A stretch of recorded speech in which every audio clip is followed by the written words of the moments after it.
नाज़रीन, अफ़गान घरो वज़ीर तरफ़ां पाकिस्तान जो पासपोर्ट इस्तेमाल करण जो इंकशाफ थियो आहे। रिपोर्ट मूजिब सिराजुद्दीन हक्कानी केतिरा साल पाकिस्तानी पासपोर्ट इस्तेमाल कंदो रहियो। तालिबान अमेरिका मुआहिदे वक़्तु सिराज हक्कानी पाकिस्तान के पासपोर्ट ते कतर जो दौरो कयो। ज़रियनि मूजिब सिराजुद्दीन हक्कानी के 5 सालनि लाइ पाकिस्तानी पासपोर्ट जारी कयो वियो हो। पासपोर्ट तहरीक इंसाफ़ जे दौर में पेशावर मां जारी थियो। पासपोर्ट जारी कंदड़ 2 अमलदारनि खे गिरफ़्तार कयो वियो आहे। रिपोर्ट में वधिक जणायो वियो आहे त अफ़गान शहरनि खे जारी कयल 30 खां 40 हज़ार पासपोर्ट ब्लॉक कया विया आहिनि।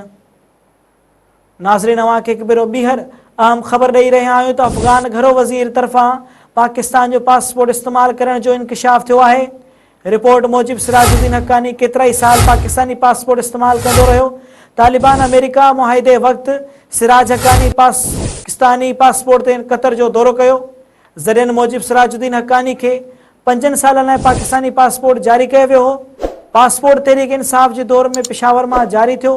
पासपोर्ट जारी कंदड़ 2 अमलदारनि खे गिरफ़्तार कयो वियो आहे। रिपोर्ट में वधिक जणायो वियो आहे त अफ़गान शहरनि खे जारी कयल 30 खां 40 हज़ार पासपोर्ट ब्लॉक कया विया आहिनि।